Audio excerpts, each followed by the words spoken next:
За сайн байцгаана уу. Энэхүү 25 оныг амжилттай үүдэх гээд те дараагийнхаа онд өөрийгөө бэлдэж яваа бүх хүмүүстээ амжилт хүсье. За тэгээд 25 дугаар оноо 25 оныг төгсгөн гэдэг бол за яг аливаа юмыг эхлүүлнэ гэдэг бол амархан байдаг аа.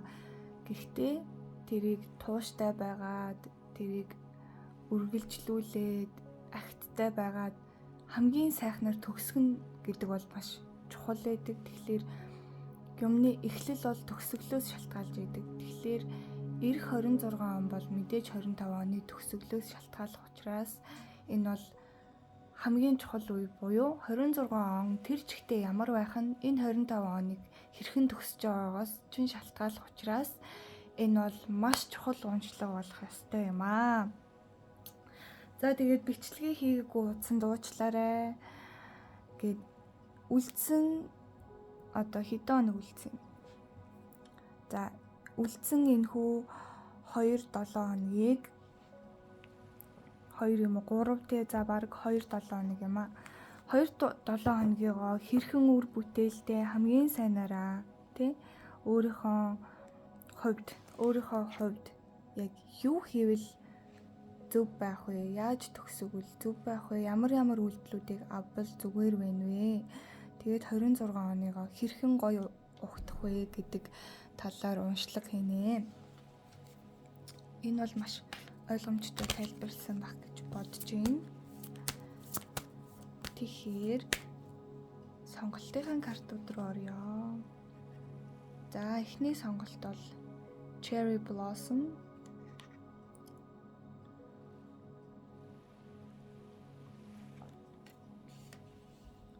За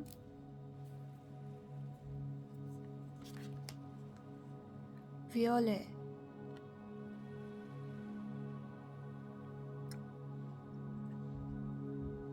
Би цэнхэр өнгөнд айгу дуртай байхгүй юу? Бүх картууд нь гоё цэнхэр өнгөтэй гарч ирж байна. Hydrangea. Ялтчгүй нэг юм өвлийн дунд сар гэсэн шиг.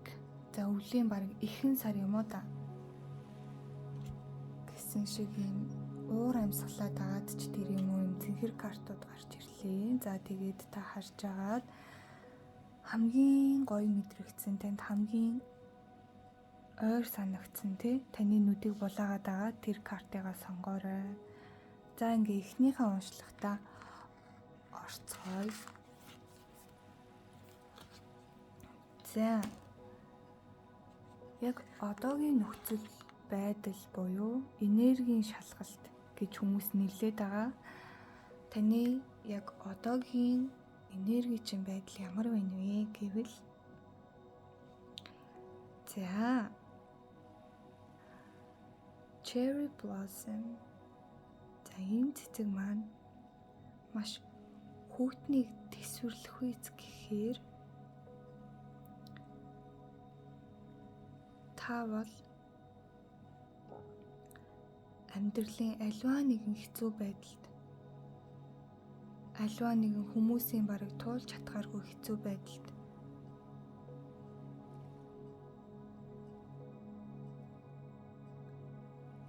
маш өөрийгөө аз жаргалтай байлгаж амар амгалан тайван байж өөрийгөө тэр асуудлаас ингэж холдуулж бараг тэр асуудал нь таныг улам хурцлж өгдөг. За тэгээд таны дотор бол маш олон төрлийн эмгтээлэг гоё чанарууд байдаг. А гэхдээ тэр нь зөөлөн төрлийн биш. Та ерөөсөө эмгтээлэг байлаа гэд ялтан уянгалаг байлаа гэд нэг тийм зөөлөн сул дорой тий өөрийн гэсэн хэл хязгаар байхгүй тийм сайхан сэтгэлтэй байлаа гэд нэг юм зөөлөн хүний аясаар биш. Тийм их гоё юм эмгтээлэг мөртлөө маш хүчирхэг хэл хязгаараа тавьж чаддаг. Хүмүүст ямар байх ёстойг нь мэдрүүлдэг. Өөртөө нь яаж харьцах ёстойг хэлж өгдөг. Гэтэ яг нэг тэрийгэ заавал юм амаараа ингээл хэлээл те чи надтай ингэж харьцах ёстой, ийм байх ёстой гэдгээсээ илүү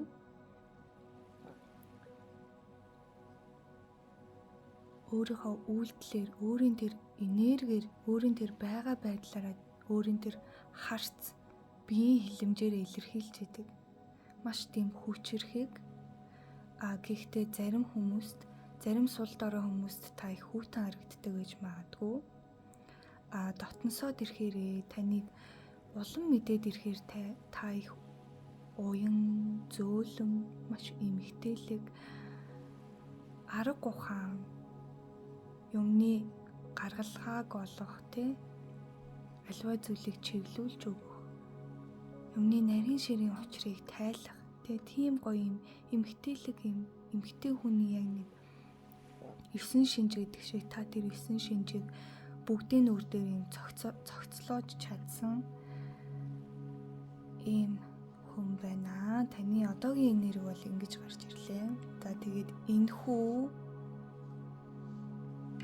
энергийн шалгалт маань танд таарч байвал та зөв группээ сонгосон гэсэн үг.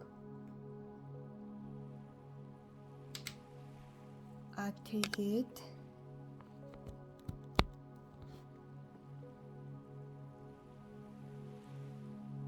12 дугаар сард 12 сарын сүүлийн төгсгөл үеуд буюу 10 хэдэн хоног үлдсэн байж тээ. Тэгэхээр энэ 10 хэдэн хоногийн дотор таны энерги чинь саад болоод байгаа тий. Таны анхаарлаа хандуулах ёстой тэр энергийн тэр сөрөг давтамжийг үүсгээд байгаа. Замд чинь садаа болж байгаа зүйл юу вэ?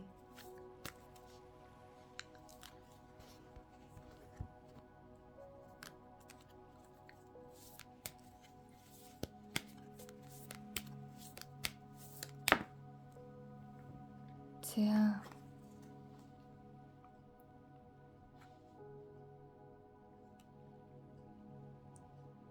nature order энэ маань 14-р хүзэр болох nature order. За энэ хүзэр маань буруу харж гарч ирж байгаа. Тэгэхээр танд бол ялцчгүй анхаарал хандуулах ёстой том асуудал байна.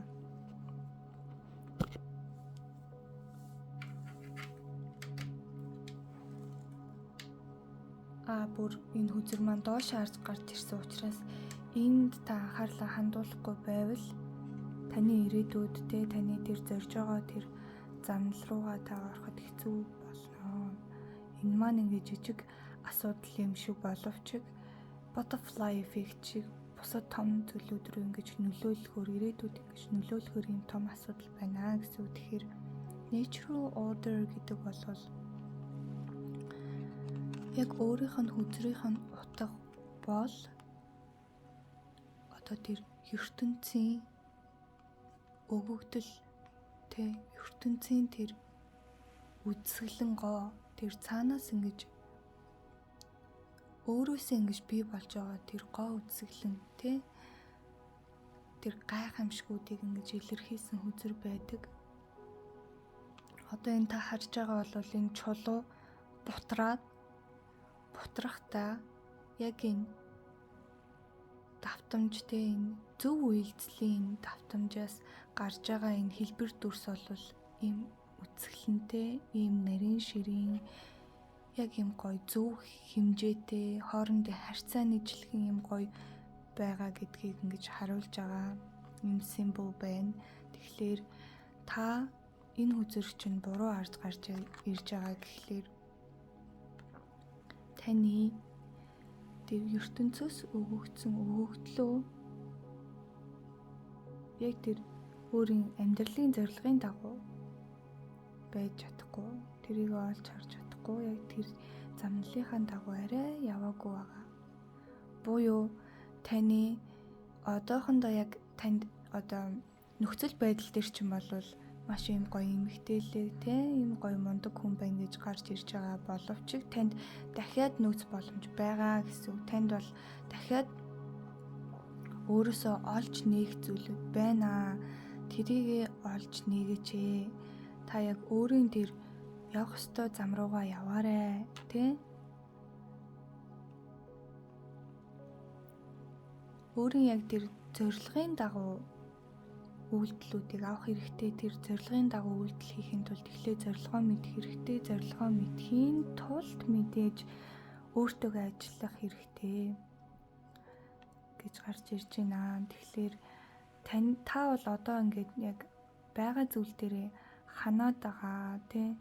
Яг тийм ханаад байгаа гэхээсээ илүү өөр зүйл рүү чиглээд байгаа таны оюун санаа, бодол, тий? Мэдрэмж чинь өөр зүйл рүү чиглээд байна. Та арай жоохон юм зорилгоос хазаасан зүйл рүү яваад байна. Тийм болохоор та одоо ингээд зогсолт аваад хаанаас ихтэй та хаашаа тэмүүлж ин таны яг дотоод зүрх сэтгэл чинь юу руу тэмүүлээд байна? Таны одоо яг хийж байгаа зүйл чинь таныг арай аз жаргалтай байлгаж чадахгүй байгаа юм биш үү? Та одоо ямар хуу зүйлийг хийвэл ямар замаар явбал та илүү жаргалтай болж болохыг төсөөлөд үзэх хэрэгтэй. Танд дахиад мэдэх, дахиад энэ амьдралаас олж нээх онцгой зүйлүүд байна. Энийгээ та 12 дугаар сарын сүүл үеэр олж мэдэх хэрэгтэй буюу шинэ он гарахаас өмнө та энийгээ олсон байх болно.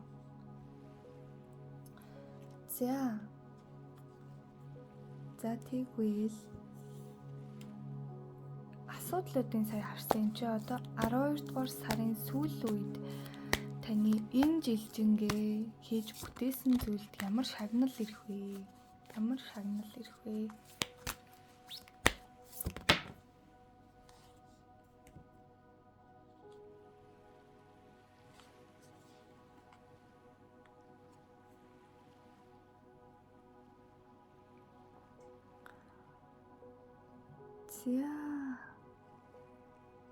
Carrefour буюу 4 замын уулзвар.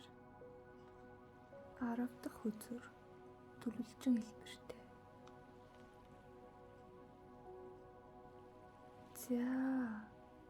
Энэ маань та энэ 25 онд таны хийж бүтээсэн зүйл бол та өөрөө бусдын тусламжгүйгээр бүх зүйлийг олж харж чаддаг болсон. Та зөв сонголтыг хийдэг болсон. Та бусдын оролцоогүйгээр өөрөө бүгдийг чаддаг болсон. Ийм шагнал танд ингээд ирж байгаа юм байна. Таны 25 онд ингээд бүтээсэн зүйлийн шагнал бол та ганцаараа бүгдийг чадна гэсэн итгэлийг танд өгч байгаа. Танд дахиж эргэлзээг бий болгохгүй. Та дахиж ямарваа нэгэн сонголт, ямарваа нэгэн шийдвэрийн урд ирэхэд амарч эргэлзээгүйгээр сонгоод зөв шийдвэрийг гаргаад өөрийн замыг бүтээгээд бусдын ямарч оролцоогүй өөрөө бүгдийг мэдэж болох тэр өөрөөсөө асуултыг олж чадах тэр чадварыг танд өгж байгаа юм байна. Тэгэхээр энэ хүчтэй бол их уялдаж утгын хувьд бол маш гоё уялдсан байна гэж бол би үзэж байна. Таны одоо энэ ганц асуудлыг чинь шийдэж өгж байгаа зүйл байна гэж харж байна. Тэгэхээр таны 4 замын уулзвар гэдэг хүзэр буюу энэ гоё бэлгийг танд 25 онд өгж байгаа юм байна. Та дахиж өөрөөсөө төөрөхгүйгээр өөрөөсөө буруу алхам хийгээд холдоод явчихгүйгээр бусад хүний үгэнд төөрөхдөггүйгээр яг л өөрийнхөө тэр зүрх сэтгэлийг сонсоод мөн бусдын тэр таны толгойг эргүүлэх гээд байгаа танд Тэгэхээр чин сэтгэлээсээ зөвлөгөө өгөх гээд тэр сэтгэл нь сайхан боловч танд буруугаар нөлөөлөд байгаа зүйлийг та ойлгоод тэндээсээ өөрөө шийдвэрийг гаргах, өөрөө тэр зөв шийдвэрээ олж харах. Тийм гоё сайхан шагналыг танд өгж байгаа юм байна. Нэг ясандаа бол та бусдаас хараад за яг ингээд гоё богино болон товч тодорхой хэлэх юм бол та бусдаас хараат бишээр биедан зөв шийдвэрийг авах, зөв шийдвэрийг гаргах тийм сайхан оюун бэлэгтэй чадварыг танд өгж байгаа нь энэ оны төгсгөлийн бэлэг байх нэ. За тэгээд хамгийн гоё хэсэг болох номноосоо танд зөвлөгөө авъя. За хайрын талаар зөвлөгөө гарч ирсэн байна. Хайрыг та нар урлаг гэж боддоггүй. Эхээс төрөхдөө чи уран бүтээлч болж төрөөгүй. Түүнийг эзэмших боломж чамд заяасан. Бүжиглэх бие цогц байна гэвч бүжигчин болохын тулд суралцах ёстой. Амраг хайр бол асар адармаатай бүжиг. Чи ганцаараа биш, өөр хүнтэй хамт бүжиглэж таарна. Хин бүжгийг ойлгодог байх хэрэгтэй. Өөр хүнтэй эвсэж зохицно гэдэг нарийн урлаг. Эвсэл зохицол үгүй бол хоёр өөр ертөнц ойртоод мөргөлдөж харшилдах болно. Эсэн цэнгэл эв зохицол бүхэн хайраас төрдөг. Тиймээс гэрлэхэд яарах хэрэггүй. Хайранд суралц. Эхлээд агуу их хайрлагч бол. Арга зэмсэг нь юу вэ гэвэл хайрлагч хүн цаг үргэлж өгөхөд бэлэн байх. Хариу харамжийн талаар бодох учиргүй. Хариунд жамаараа ирнэ. Уулын хүндээ цөөрэ хадах шиг чамайг хашгирвал хүндий хашгирна, чамайг дуулвал хүндий дуулна. Зүрх бүхэн хүндий. Тийшээ хайр юулвал хариу нь заавал ирдэгэ гэж. За энэхүү номны зөвлөмжийг уншихад бол таныг яг хүнийг хайрлахад эхлээ суралцаа. Ерөөсөө ингээд хүнтэй эхлээд уулзах гад, тэ хүнтэй ингээд харилцаатай болох гээд яарад тэгээ тэр хүмүүсээсээ одоо ашиг хардаг ч юм уу, надаа юу өгч чадах юм гэдгийг нэг хардаг байж магадгүй. Тэгээд их голоод тэгсэн мөртлөө бас ингээд яарад байгаа юм болов. Тийм болохоор та эхлээд өөрөө хүнийг ингээд хайрлахад суралцаа. За хүнийг хайрлахад суралцахад бол заавал ирэмийн харилцаа гэхээс илүү эхлээд өөрийгөө хайрлах, найз нөхдөйгөө хайрлах, гэр бүлээ хайрлах, өөрийнхөө хэрэгжилж байгаа эд зүйлсээ хайрлах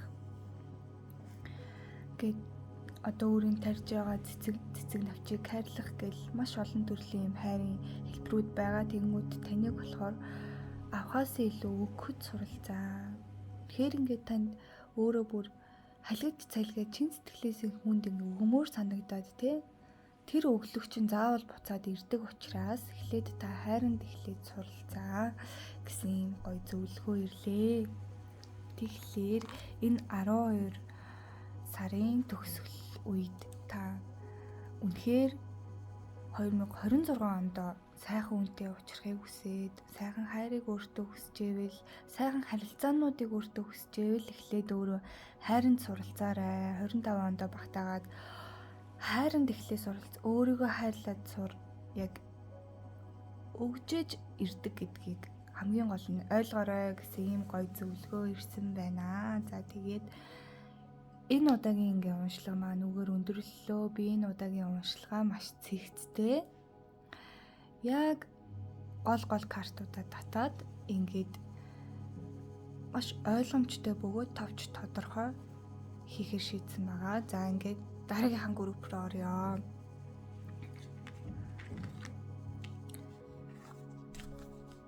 За 2 дугаар группийн маань сонголтын хүзэр бол Violet. За таны энергийн шалгалт гэж хүмүүс нэрлэдэг байдаг. Тэр энергийнх нь одоогийн нөхцөл байдлыг харъя. Таавал их өвөр мүц, бусдын мэдэрч чадаагүй мэдэрч чаддаг, бусдын манифест хийж чаддгүй зүйлийг бусдын бясалгаад ойлгож авдаггүй зүйлийг та бол маш амархан ойлгоод авчдаг.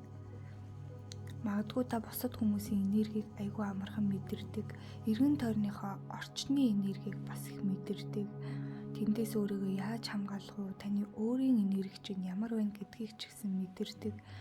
Аливаа зүйлийг далд утгыг ойлгодог. Ямарваа нэгэн сүнслэг холбоог маш сайн мэдэрдэг. Тэрэндээ тохируулж аливаа нэгэн зүйлийг хийж чаддаг, тэрнийх нь үр дүн гарч чаддаг. Даалт ухамсартайгаа маш сайн ажиллаж чаддаг. Тэгээд дээр нь энэ ертөнцөөс бодит ертөнц болон далд ертөнцийн хоорондын харьцааг маш сайн олж харж чаддаг. Тэр далд ертөнцийн хүчийг мэдэрдэг. Тэр далд ертөнцийн хүчит итгэдэг, судлахыг хүсдэг, маш их мэдээлэлтэй. За тэгээд магадгүй их сүсэг бишрэлтэй хүн байх. Ирээдүйн амьдрал гэхээсээ илүү бүр томор амьдралыг хардаг. Би үхээд яах вэ? Хаашаа очих вэ? Тэгээ миний энерги ямар байх вэ? Одоо энергийн төвшнөө яаж дээшлүүлэх үү гэд тэ өмнөх төрлүүд маань ямар байсан? Миний амьдралын гол зорилго нь юу юм? Би ямар хүмүүстэй уулзах ёстой юм? Миний эргэн тойронд ямар хуу зүйлүүд байх ёстой юм? Би тэндээс ямар харилцан хамааралтай байх юм те? Тиймэрхүү бүх нарийн ширийн зүйлүүдийг их ойлгодог, судалдаг тийм хүн байх боломжтой байна. За тэгээд танд өөрт чинь угаасаа тийм олон өгөгдөл байт юм байна. Тэр далд зүйлийг мэдрэх зүүн совингийн өгөгдөл, аливаа зүйлийг урьдчилан таамаглах, зүүд зөнтэй байх.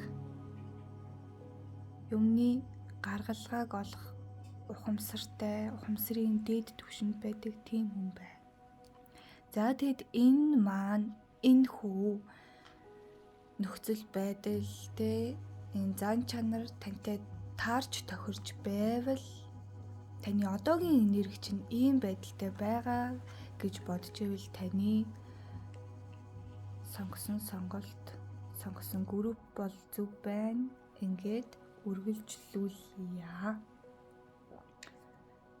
За 12 дугаар сард таны ажиллах ёстой асуудал, таны замд хөндлөсөд байгаа гол тэр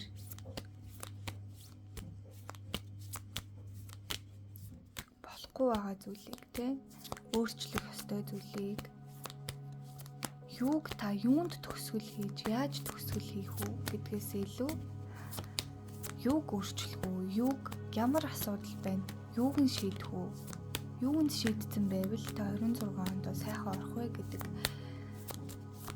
асуултыг энэ хөтсөрнөөс асууж байгаа. За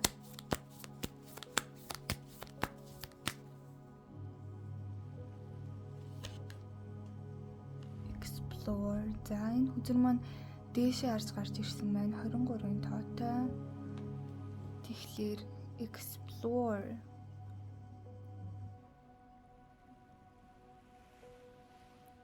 Энэ бол таны хувьд бол маш тиймч том асуудал алга байна. Танд тэгэхээр одоо энэ 25 онд та маш их зүйлийг хийсэн байна. Маш их үл хөдлөлүүдийг авсан байна. Та өөрийнхөө алдаануудыг олж хардаг. Таны юу болохгүй байгаа, таны амьдралд юу хөндлөсөд байгааг та маш олон удаа маш зөвөр олж хараад тэрийг засаад явцдаг учраас тухайн үед нь засаад явцдаг.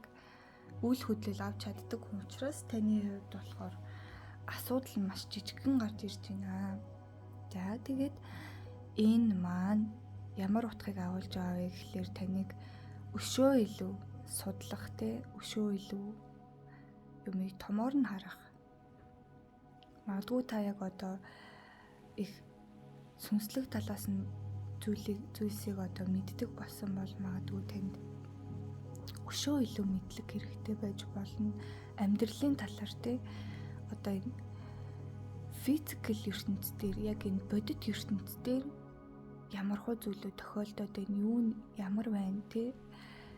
Энэ ян шиг яг арга бэлгийн бэлгийн чадварыг эзэмшсэн бол одоо аргын талаас нь илүү ингээд мэдээлэлтэй болох. Магадгүй танд үл хөдлөл хийхэд чинь арай жоохон юм газардуулахтай тийм зүйлс хэрэгтэй байна.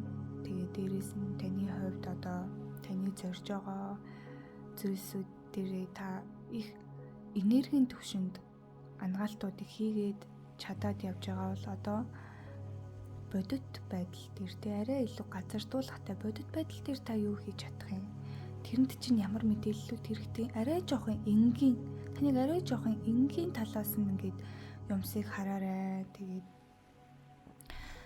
таны одоо яг энэ сүнслэг талаас нь харж байгаа зүйл бол яг үнэндээ ертөнцийн хамаг л ихэнх хувийг эзэлдэг ихэнх зүйлийг нь агуулж яадаг боловч та тэр цөөхөн хэсгийг мартаж болохгүй.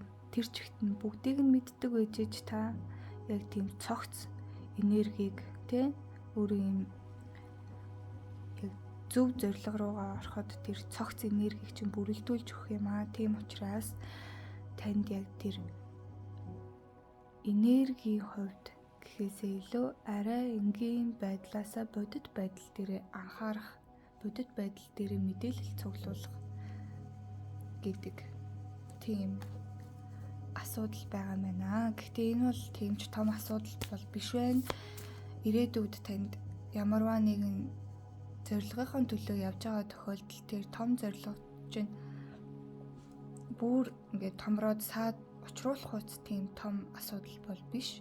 Ерөнхийдөө бол та өөрөө тиймч асуудалтай тийм хүн биш байна. Одоохондоо таны энергийн байдал бол маш өндөрт байгаа учраас танд гарч ирж байгаа жоохон дутагдал жоохон ийм өөсөвийг ингэж хэлж өгч байгаа юм байна. За тэгвэл 25 онд танд өгж байгаа бэлэг юу вэ? Уг нь бол би эндээс ганцхан хүзэр татж байгаа. Гэхдээ тань дээр олон хүзэр унаад ороод ирлээ. Тэгэхээр би харахаас өөр аргагүй байдалд орж байна. За 25 онд бол танд маш их бэлэг ирсэн гэсэн үг. Тэгэхээр за энэ маань та бол маш зөв зам руугаа орсон. Та 25 онд хичээсний үр дүнд таныг яг зөв явах ёстой зам руу чинь сахиусууд чинь тэнгэрүүд чинь өвөг дээдсүүд чинь таныг чиглүүлээд яг гой зам руу чинь дагуулад хөтлөөд явнаа гэдэг ийм гой бэлгийг өгч байна. Танд маш их гой их энерги, халиц салхисан энерги эрхчлөө бүр тийм өсрэлт бүр юм сүнсний төвшөнд бүр сэрэлт гэхээс илүү бүр юм өсрэлтийг өгж байгаа.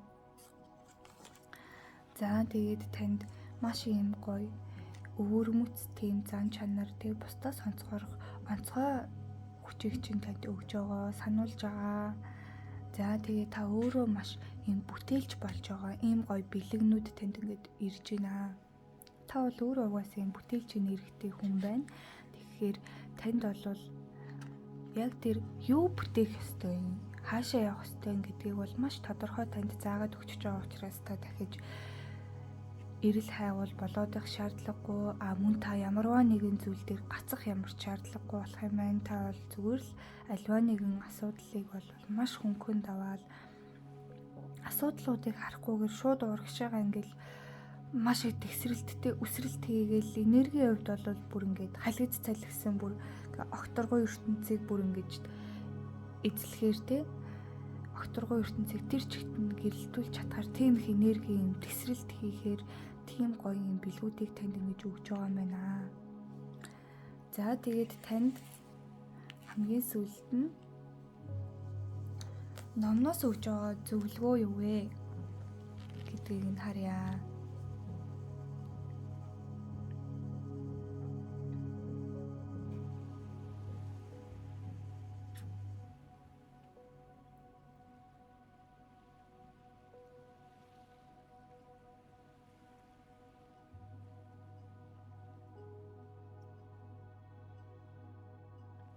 Вау. За ингэнэ.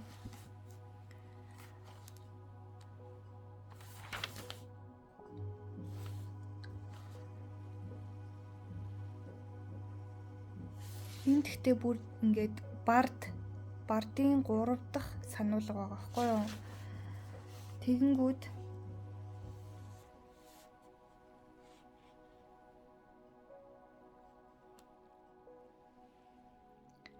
таныг магадгүй бүр яг энэ 3 дахь төвшөнд ингээд ирсэн байгаа. Аль хэдийн эхний 2 төвшингээ ингээд авцсан. Тэгэхээр таныг яг ийм сэхэлэг байж чадах тэр зөвлөгөө өгсөн байна л да.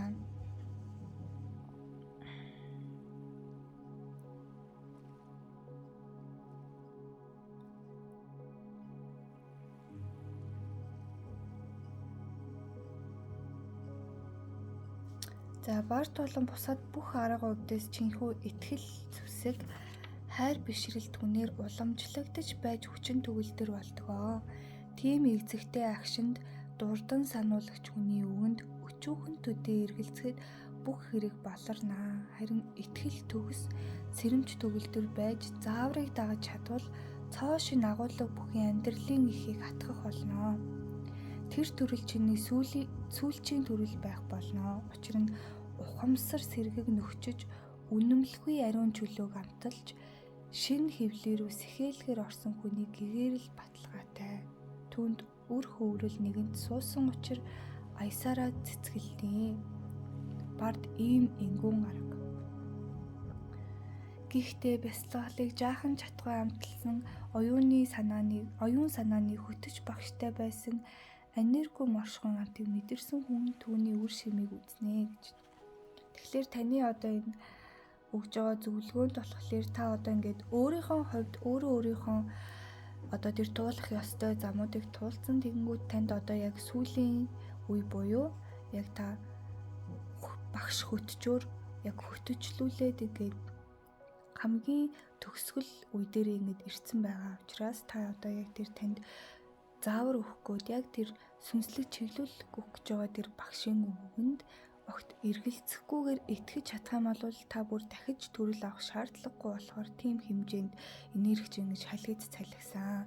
Ийм өндөр түвшинд та ирсэн байгаа гэсэн ийм гоё зөвлөмжийг өгсөн байна. За ингээд үнэхээр гайхалтай энэ 2 дугаар группийн маань уншлага үнэхээр энерги өндөр түвшинд явагдлаа гэж бол би үзэж байна. За тэгээд 2 дахь групп руу орё.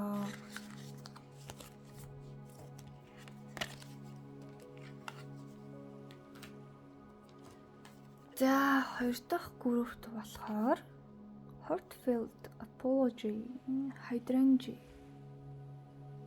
За энэ группийн маань яг одоогийн нөхцөл байдал бол та бол төрөлхийн бусдыг татах хувьдастай. Та хаанч ямар ч олон хүний дунд явсан онцгойрч харагддаг хүний нүдийг булаах хувьдастай. Зүгээр л та байж байгаагаараа л маш онцгой, бусдаас их өвөрмөц харагддаг.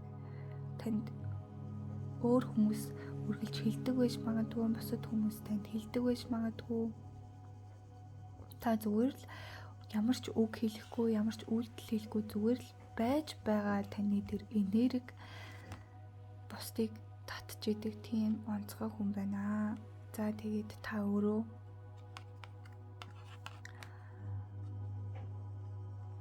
магадгүй бусад хүмүүс танд татагддаг байдлаас болоод зарим хүмүүс таныг их атаархаж, төтөөрхөж, янз бүрээр ярьдаг гэж магадгүй. Тэгээд таныг ингэж аливаа зүйл буруутгаж, тэгж манипуляц хийдэг хүмүүс таны эргэн тойронд байдаг гэж магадгүй. Тэгэнгүүт та яг тийм зүрхнийхээ гүнд нь бусдаас бурууг хайх биштэй. Өөрөөсөө бурууг хайдаг, өөрийнхөө ингээд өөрөө л буруутай юм шиг тэгж боддог учраас та өөрийн тэр яг юм онцгой байдлаа гоё гэж сэрэж чадаагүй.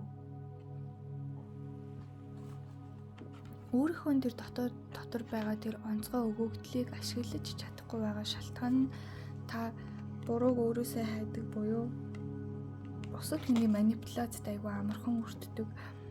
Тэгээд өөрийнхөө тэр дотоод гой сайхан зүйлийг анзаараад өөртөө итгэлтэй байж чадахгүй надаас л болж инглээ.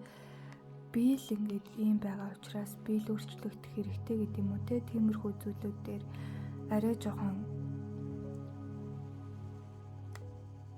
гацалттай байгаа гэж магадгүй. Тэгэхээр таны одоо яг тэр дотоод тэр гоё онцгой чадвар те, тэр өрмөц энергийг сэрээхийн тулд тийм ч амар хэцүү аргаар биш маш энгийн зүйл байдаг. Та өөрөө яг өөрийгөө буруутгахаа болохоос эхэлнэ. Тэгээд өөртөө итгэлтэй байхаас эхэлнэ. Та өөрийгөө хүлээн зөвшөөрөхөөс эхэлнэ. Та өөрийнхөө алдаануудыг бусдад одоо учруулж байгаа, бусдыг тавгуутуулж байгаа тэр зүйлийг хүлээн зөвшөөрөх хэрэгтэй. Ер нь бол нийтлэгээрээ ярих юм бол олон нийт хүмүүс нийтлэгээрээ өөрсдөөс нь онцгой зүйлд, өөрсдийнхөө мэдхгүй зүйлд дургу байдаг те. Тэгэхээр энэ зүйлийг та хүлээн зөвшөөрөх хэрэгтэй. Та өөрийнхөө байгаа байдалд зөөлөн хандах хэрэгтэй. Тэрийг хүлээж авч, тэрийг усалж, тэрийг ойлгох, өөрийгөө ойлгох гэдэг зүйлийг хийж эхлэх хэрэгтэй гэж харагдаж байна. За тэгээ таны үнэхээр ингээд энэ одоогийн байгаа байдал чинь таарж ивэл энэ групп мөн гэсэн үг.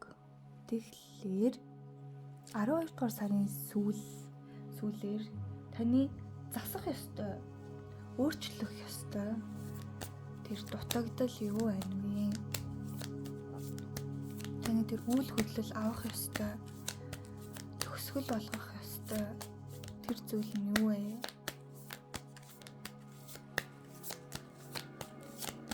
Тэр ажиллах ёстой зүйл нь хаана вэ?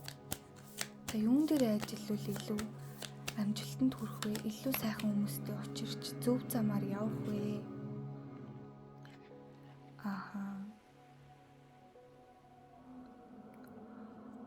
18 дугаар үзүүр дээшээ харж гарч ирж байгаа гэхэлэр энэ нь бол тийм том асуудал бол биш байна. Яг тийм ирээдүйд чинь бүр ингээд амар саад учруулах хуц бол асуудал бол биш. Та энийг ингээд шийдэгөө явсан байсан ч гэсэндээ тийм амар үр дагавар учруулахгүй буюу танд зүгээр л ингээд жижигхэн асуудал, та энийг маш хөнгөн ингээд аваад гарчгаар ийм жижигхэн асуудал гэсэн үг. Тэгэхээр та магадгүй энэ 25 онд өөр дөөр их ажилласан байх тий. Гэхдээ ямар ч хэл байсан танд бол ийм асуудалтай тал маань болохоор өөрийнхөө тэр гэрэлтэх, өөрийнхөө тэр онцгой хувь чанарыг олж нээх гэдэг ийм утгатай байна. Тэгэхээр энэ гол хөдөлгөөнтэйгээ маш сайхан уялдаж гарч ирж байна.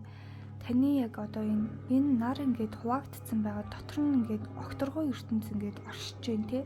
Тэгэхээр та өөрөө энэ нарны юм шүү.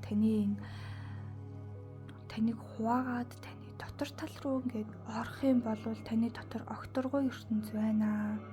Тийм болохоор өөртөө итгэлтэй байх хэрэгтэй. Өөрийнхөө тэр онцгой гоё зүйлүүдийг нээгэж та өөрийгөө ингээд голоор нь зүсээд бусдад ингээд харуулаач. Өөрийнхөө тэр хязгааргүй хөвгөл, хязгааргүй хүч чадалтай тэр хязгааргүй боломжуудыг ингэж нээгээд гаргаад бусдад харуулад, таниулаад нээлттэй байгаад өгөөч гэдэг ийм асуудал гарч ирсэн байна. Та 25 оныхоо энэ төгсгөл болох нэг 10 хэдэн хоног дотор өөрийгөө улам нээгээд өгөө. Улам өөрийнхөө дотогшоо ороод өөрийнхөө доторх гоё тэр онцгой зүйлүүдийг нээгээд өг. Танд яг юу хиймээр санагтаад байна?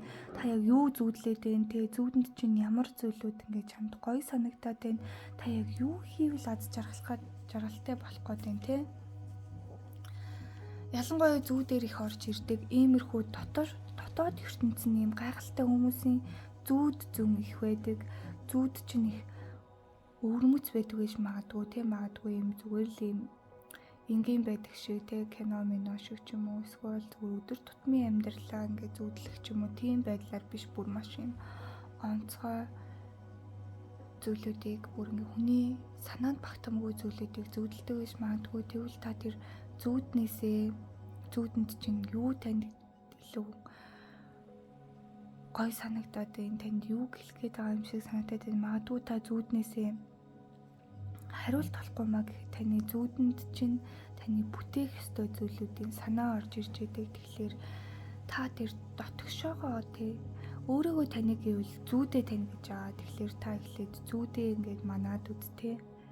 Өөрийнхөө дотгошоо илүү орох, өөрийгөө бусдад нээх, өөртөө итгэлтэй байх, бусдын хил амнаас хол байх тийм зөвлөгөө гарч ирж байна. За тэгээд 25 ондоо таны хийж бүтээсэн зөвлөө, таны хичээсэн хичээл зүтгэлийн шан харамжинд ямар шагнал ирж ийн вэ гэдгийг хараад өгье.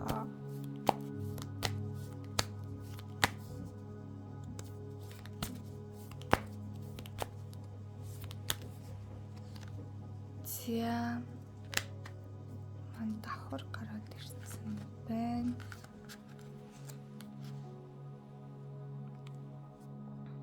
За энэ хоёр маань доошоо харж гарч ирж байгаа утга учир юу вэ гэхлээр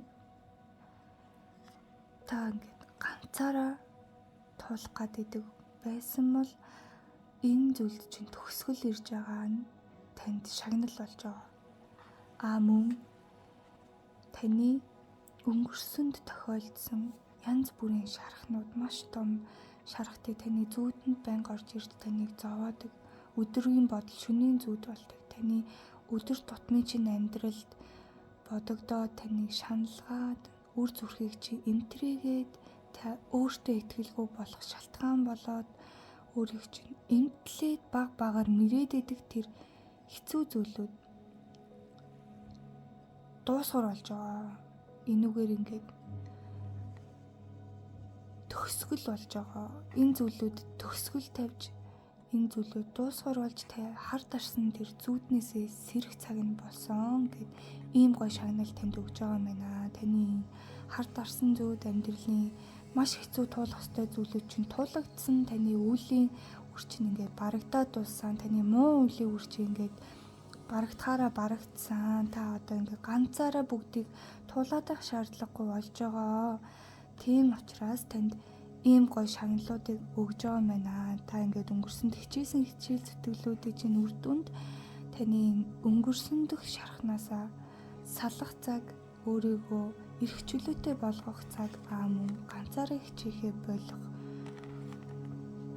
Бүх зүйлийг ганцаараа туулах шаардлагагүй болох ийм гоё юм шагналыг танд дуудаж авчирч байгаа юм байна. За танд одоо ингээд номноосоо гоё зөвлөгөө авъя.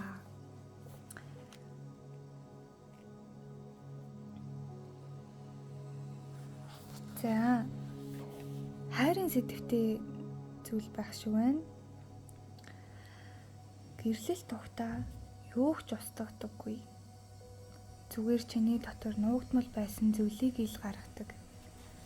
Хэрэг дотоод гүнд чинь хайр байсан бол гэрсний дараа улам тодорно. Хайр нэртэй дүр эсгэлт байсан бол багшин хууларч жинхэнэ царай чинь ил гарна. Та нар зүүдэн дотор амьдардаг. Бодит байдал зүүдийг чинь сарниасныг хайрыг минь устгалаа гэж боддог. Үнэн дээр хайр бол үнэн мөнхийн зүйл. Хэрв тэр урлагийг эзэмшвэл амьдрал хайрын бодит авахыг хүлээн зөвшөөрөх юм бол тэрээр өдөр хоног сар жилээр улам ургаж цэцэгл. Тийхүү гэрлэлт чи хайрын дунд хөгжих завшаан болно. Гэсэн ийм сайхан зөвлөгөө гарч ирсэн байна. Тэгэхээр энэхүү зөвлөгөөг та юу гэж ойлгомоор байна? Яг тэр өнцгөөс ингээд өөрийнхөө нөхцөл байдалд хүргүүлээд ойлгоорой. За энэхүү зөвлөгөөний маань гол санаа бол яг үндэ хайр гэдэг зүйл бол яг гэрэлсний дараа юм уу те эсвэл найз охин найз залуу болоод үерхсний дараа ч юм уу ингээд багаар хөрөөд те тэгжээвэл тэр бол үнэхээр хайр биш байсан гэсэн үг ээ. Яг үндэ хайр гэдэг зүйл бол яг ингээд хамт амьдраад ирэхлээр ингээд алга болчдөг зүйл юм биш ээ. Тэр хүнээс болоод тэр хайр гэдэг зүйл унтарсан юм биш ээ. Тэр хүн ямар байгаагаас шалтгаалаад тэр хүн танд ямар хандж байгаагаас шалтгаалаад таны хайр унтарсан юм биш. Тэр хайр үнэхээр үнэн байвал хизээж ямар ч нөхцөл байдалд алга болохгүй. Тийм учраас үнэн мөнхийн хайр гэдэг бол өөрчлөгдөшгүй зүйл гэдгийг ойлгоорой. Нөхцөл байдал болон хувь хүнээс тэр хүнээс болон өөрөөс чинь шалтгаалсан зүйл биш байдаг юм шүү гэдэг ийм санааг өгж ийн гэж бол би ойлголоо. Тэгээ та өнөхөр энийг дахиад ойлгохыг хүсэж байвал ухраагаа дахиад сонсож болно. Ингээд энэ удаагийн маань бичлэг ингээд өндөрлөлөө. Энэ удаа их цэгцтэй, маш цэвэрхэн уншлага боллоо. Ингээд та бүхэнд амжилт хүсье.